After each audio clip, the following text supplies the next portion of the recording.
Morning बच्चों, आप लोगों ने पिछले पार्ट 6 तक कॉपी में कंप्लीट कर लिया होगा और सभी बच्चों ने टेस्ट दिए होंगे। यदि जिन बच्चों ने टेस्ट नहीं दिए हैं वो बच्चे टेस्ट नंबर 1, 2, 3 करके सारे टेस्ट देंगे, और यदि किसी के पास में नहीं है तो वह मुझसे फ़ोन पे बात करेंगे और मैं उनको बच्चों को वापस से टेस्ट सेंड कर दूँगी। ठीक है, आज हम नया पार्ट स्टार्ट कर रहे हैं, पार्ट 7, सबसे बढ़कर कौन। ठीक है, ध्यान दो। आलपिन का सिरा होता पर बाल एक न होता उसका एक, है ना। आलपिन का क्या रहता है, एक कोना रहता है लेकिन उसमें एक भी बाल नहीं रहता है, तो क्या है ये आलपिन। कुर्सी की 2 बाहें हैं पर गेंद नहीं सकती है फेंक। इसके 2 बाहें हैं, मतलब ये 2 इसके हत्थे हैं लेकिन इससे ये गेंद को फेंक नहीं सकती।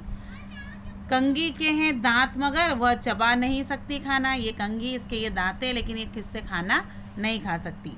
गला सुराही का पतला है किंतु गा नहीं सकती गाना, है ना। ये सुराही है, इसका गला कितना कैसा है, पतला है, लेकिन ये गाना नहीं गा सकती। होता है मुंह बड़ा घड़े का पर वह बोल नहीं सकता। घड़े का मुंह कैसा रहता है, बड़ा रहता है लेकिन वह बोल नहीं सकता है। ठीक है। 4 पाँव मेज के होते पर वह डोल नहीं सकता, है ना। मेज के 4 पाँव रहते हैं लेकिन वो अपने आप इधर उधर चल नहीं सकता। जूते की है जीभ मगर वह स्वाद नहीं चख सकता, है ना। जूते की यहाँ पर जो रहती है अपन इसको जिसको पकड़ के पहनते हैं वह जीभ रहती है लेकिन उससे वह स्वाद नहीं चखता है। आंखें रहते हुए नारियल कभी ना कुछ लख सकता है ना। नारियल की जो हम फोड़ते हैं तो आपको यहाँ पे 3 ऐसी काली काली आंखें से दिखती हैं, उनकी आंखें रहती लेकिन वह कुछ भी देख नहीं सकता।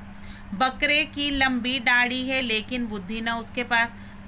बकरे की कैसी रहती है, लंबी दाढ़ी रहती लेकिन उसको बुद्धि नहीं होती।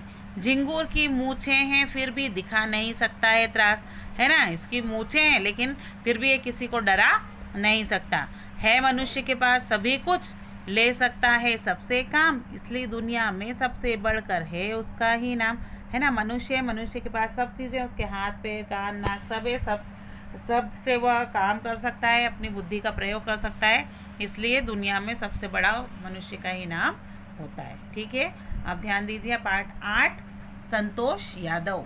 ठीक है, संतोष यादव एक ऐसी आत्मविश्वास से भरी महिला है जिन्होंने 2 बार एवरेस्ट पर चढ़ाई की और विजय प्राप्त करके विश्व रिकॉर्ड बनाया है ना। 2 बार इन्होंने चढ़ाई करी है, किस पर चढ़ाई करी है, एवरेस्ट पर, और वहाँ पर अपना रिकॉर्ड बनाकर विश्व रिकॉर्ड बनाया। यद्यपि उन्होंने बचपन में यह कभी नहीं सोचा था कि वह पर्वतारोहण करेंगी और विश्व विख्यात हो जाएंगी। उनकी इसी उपलब्धि के लिए भारत सरकार की ओर से उन्हें पद्मश्री पुरस्कार से भी सम्मानित किया गया है। ठीक है, अब ध्यान दो। संतोष का जन्म हरियाणा के रेवाड़ी जिले के जोनियावास नामक स्थान पर 1969 में हुआ था। उनके पिता का नाम सूबेदार राम सिंह यादव और माता का नाम चमेली देवी है। संतोष ने बीए की परीक्षा महारानी महाविद्यालय जयपुर से 1980 में उत्तीर्ण की। संतोष को पर्वतारोहण का शौक बचपन से ही था।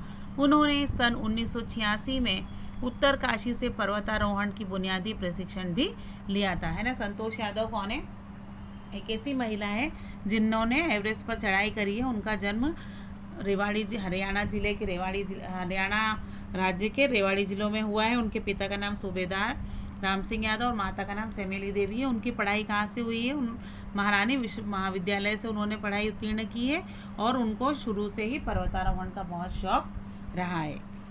जयपुर के हॉस्टल में रहते वक्त संतोष यादव को खिड़की से अरावली की पहाड़ियाँ देखने में बहुत आनंद आता था। इसके बाद उन्हें उन पहाड़ियों के प्रति आकर्षण हो गया। वो जयपुर के हॉस्टल में रहती थी और उसमें से खिड़की में से बाहर देखा करती थी तो उनको पहाड़ की चोटियाँ बहुत अच्छी लगती थी। बाद में उनके प्रति उसका आकर्षण और बढ़ता गया। उनको ऐसा लगने लगा कि अब मैं पर्वतों पर चढ़ूं। इरादा कर लिया। अपनी दृढ़ इच्छा शक्ति और शारीरिक सहन शक्ति के दम पर ऊंचाई पर विजय हासिल कर ली। संतोष ने 1993 में पहली बार एवरेस्ट पर चढ़ाई कर विजय हासिल की। वह एवरेस्ट पर विजय पाने वाली सबसे कम उम्र की महिला थी।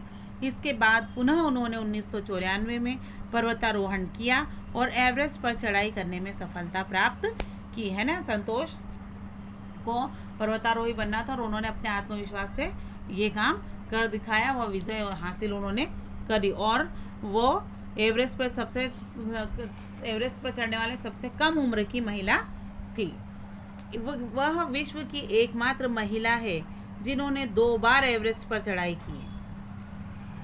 वह अपनी शारीरिक क्षमता और फिटनेस के दम पर ही यह सफलता प्राप्त कर सकी।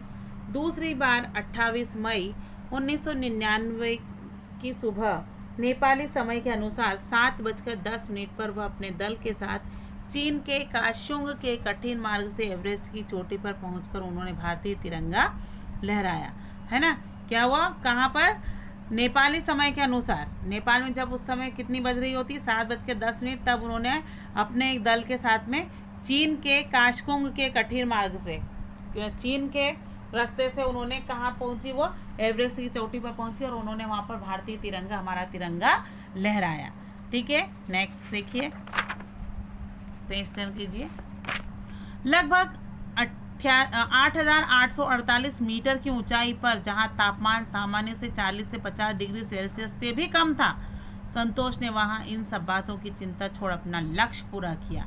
वो वहां पर कितनी ऊपर चढ़ी, 8,848 मीटर की ऊंचाई पर उन्होंने क्या हुआ, ये चढ़ करके गई और अपना लक्ष्य पूरा किया।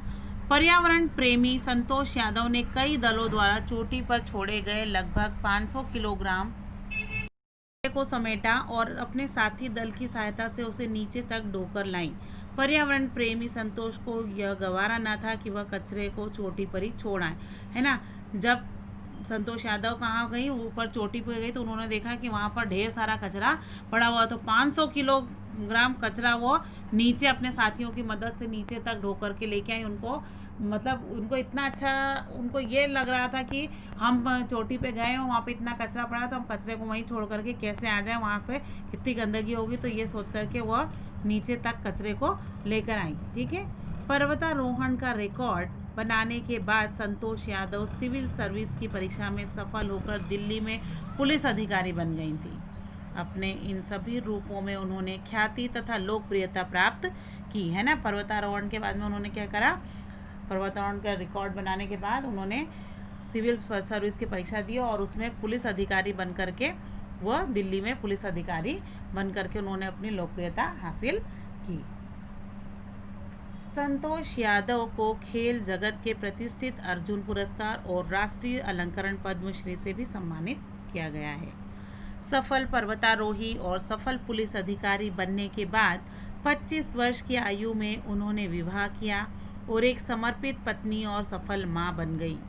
पर वर्तमान समय में वह पत्नी, मां और पुलिस अधिकारी की तिहरी भूमिका निभा रही हैं। उन्होंने 25 वर्ष की आयु में क्या करा, शादी करी और एक बच्चे को जन्म दिया और आज वह 3 भूमिकाएं निभा रही हैं, जिसमें एक वो पत्नी की भूमिका में, एक माँ की भूमिका और एक पुलिस अधिकारी बन करके अपना काम कर रही हैं।